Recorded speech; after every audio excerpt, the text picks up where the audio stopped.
Saudara-saudara, sebelum kita mendengarkan firman Tuhan, mari kita terlebih dahulu bersama-sama berdoa.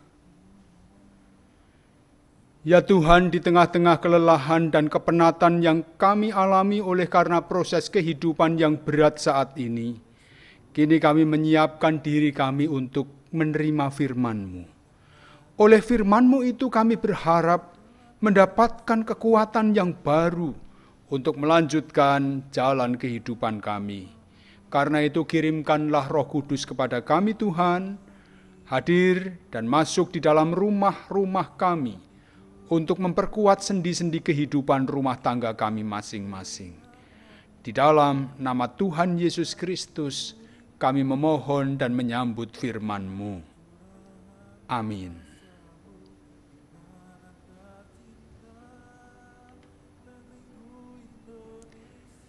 Saudara-saudara yang dikasihi Tuhan Yesus Kristus, tidak semua binatang memiliki sistem pertahanan diri yang kuat. Salah satunya adalah domba. Domba hanya bisa berlari bila mereka terancam oleh bahaya. Larinya pun saudara-saudara tidak kencang dan suka kurang terarah. Mereka sangat bergantung pada gembala. Maka memprihatinkan sekali bila mereka sampai terhilang dari gembalanya. Tetapi itulah realita yang didapati oleh Tuhan Yesus. Perjalanan pelayanannya dengan jelas memperlihatkan kondisi umat Israel ketika itu. Mereka begitu lemah. Lemah fisik, tetapi juga lemah iman. Maka kata Injil Matius 9 ayat 36 yang kita baca tadi, melihat orang banyak itu, tergeraklah hati Tuhan Yesus oleh belas kasihan kepada mereka, karena mereka lelah dan terlantar seperti domba yang tidak bergembala. Yesus mengasihani orang banyak itu. Ia berempati pada kawanan domba yang lemah dan yang lelah oleh berbagai persoalan itu. Kata Matius tadi, tergeraklah hati Yesus oleh belas kasihan. Nah, saudara-saudara, belas kasihan adalah perasaan yang muncul dari dalam nurani yang paling dalam. Perasaan itu muncul sebagai respon kita atas realitas menyedihkan yang kita temui. Tetapi belas kasihan tidak akan menghasilkan apa-apa kalau kita tidak mau menindaklanjutinya dengan sebuah karya nyata. Kita suka hanya melihat dan bergumam, wah kasihan sekali, mesake temen. Lalu sudah itu, sudah tidak berbuat apapun. Yesus tidak mau begitu. Belas kasihan yang muncul dari dalam hatinya itu menggerakkannya untuk melakukan sesuatu.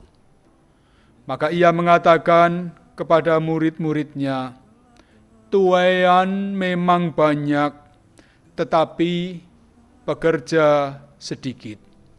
Karena itu mintalah kepada Tuhan yang mempunyai tuaian, supaya ia mengirimkan pekerja-pekerja untuk tuaian itu. Setiap orang yang hidup dalam kelemahan, kelelahan, keterlantaran atau ketidakberdayaan adalah tuaian yang harus diantarkan untuk masuk ke dalam kerajaan Allah. Itulah cara kita menyembah dan melayani Allah. Tuaian memang banyak. Di mana-mana kita bisa menemui orang-orang yang lelah, orang-orang yang letih, lesu, lemah, terlantar, dan tidak berdaya. Lalu kita seringkali hanya bergumam kasihan, tetapi tidak berbuat apapun untuk mereka. Dengan cara itu, berarti kita membiarkan saja tuaian itu jatuh ke tanah dan tidak berguna.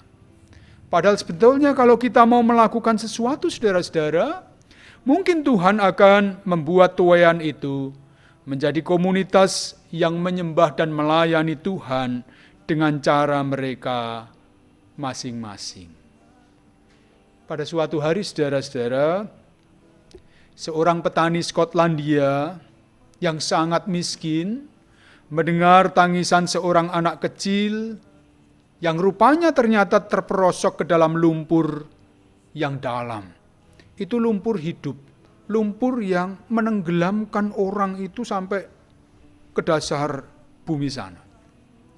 Petani yang bernama Fleming itu dengan cepat membantu si anak kecil keluar dari lumpur yang mematikan tersebut. Nah, keesokan harinya saudara-saudara, ayah dari anak itu datang untuk berterima kasih kepada Fleming, si petani tadi. Lalu, orang kaya itu menawarkan apa saja yang diingini oleh Fleming sebagai ungkapan terima kasihnya karena anaknya sudah diselamatkan oleh si petani. Tetapi apa yang dilakukan Fleming? Ia menolak. Dia tidak mau. Dia membantu anak kecil itu karena desakan dari dalam hati nuraninya yang oleh belas kasihan lalu dia merasa saya harus melakukan sesuatu. Pada saat itu, saat Fleming menolak itu, tiba-tiba orang kaya itu melihat anak Fleming keluar dari rumah mereka yang sederhana. Si orang kaya bertanya, siapa itu? Oh, itu anak kami. Kelas berapa? Belum sekolah, Tuan. Si orang kaya itu tahu bahwa petani miskin ini tidak mampu membayar sekolah untuk anaknya. Maka si kaya menawarkan untuk membiayai sekolah anak itu dan memberikan fasilitas sekolah yang sama dengan anaknya sendiri, tidak dibedakan sama sekali. Anak petani itu dimasukkan ke universitas terbaik pada saat itu, di St. Mary Hospital Medical School di London. Dan si anak itu tidak menyia-nyiakan kesempatan itu. Pada akhirnya saudara-saudara, anak itu menjadi sangat terkenal karena ia berhasil menemukan obat penisilin. Saudara tahu namanya? Ya, kita mengenal namanya sebagai Sir Alexander Fleming. Nah, bertahun-tahun kemudian, si anak orang kaya itu terserang pneumonia yang sangat berat. Dan tahukah saudara-saudara obat apa yang mampu menyelamatkan anak orang kaya itu? Satu-satunya obat pneumonia untuk saat itu adalah penisilin, temuan dari Alexander Fleming. Saudara tahu siapa nama anak orang kaya itu?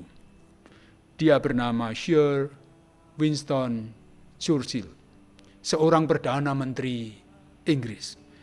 Ingatlah selalu bahwa setiap perbuatan baik akan mengembalikan perbuatan baik yang lebih besar kepada diri kita. Andai saja Fleming mengabaikan belas kasihan yang tumbuh dalam hatinya saat mendengar seorang anak kecil terperosok ke dalam lumpur hidup yang mematikan itu, mungkin Inggris tidak akan pernah memiliki seorang pemimpin yang hebat yang bernama Winston Churchill, karena ia telah mati tenggelam ke dalam lumpur.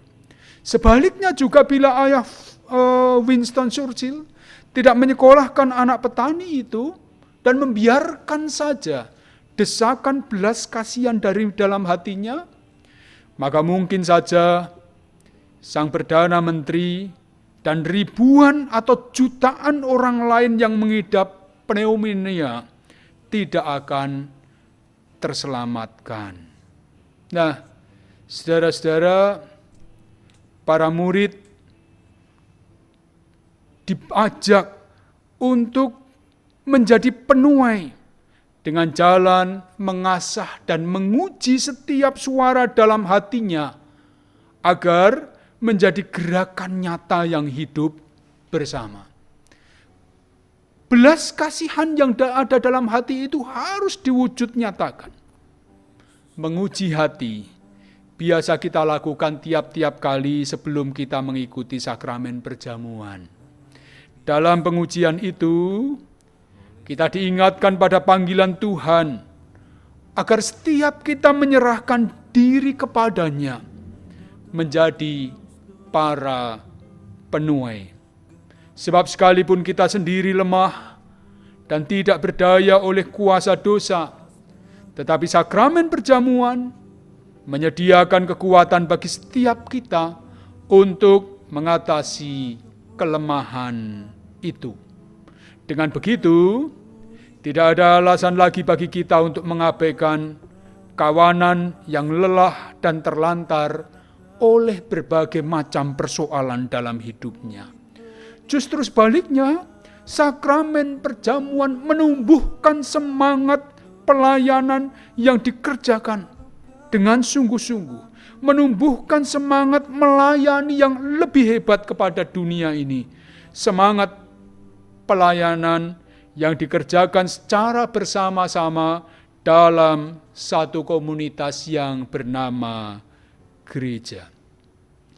Bila itu benar-benar kita lakukan, maka yakinlah bahwa sebagaimana Allah berfirman kepada Musa di Gunung Sinai dalam Keluaran 9 yang kita baca tadi, maka ia pun berkenan menganggap kita sebagai harta kesayangan miliknya.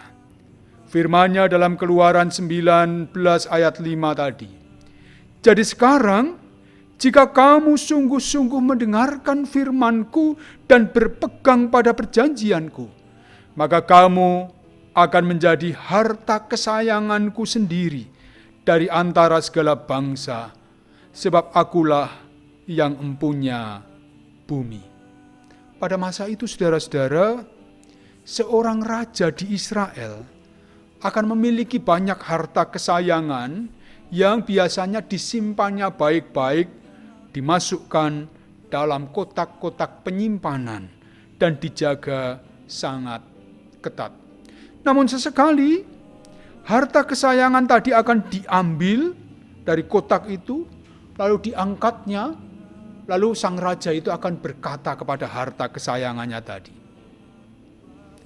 inilah harta kesayanganku. Kita bisa membayangkan leluhur kita dulu mengangkat keris dan mengatakan inilah harta kesayanganku. Lalu bila kemudian Allah di dalam Yesus mau memanggil para murid, maka itu artinya ia juga mau menjadikan para murid itu sebagai harta kesayangannya. Kita pun dipanggil untuk menjadi harta kesayangan Kristus dengan cara menumbuhkan terus perasaan belas kasihan itu, lalu mewujudkan di dalam kehidupan sehari-hari dengan tindakan nyata pada mereka yang lelah, yang lemah, yang letih, yang lesu. Tubuh dan darahnya menguatkan dan memampukan kita. Amin. Bangsa dengan darah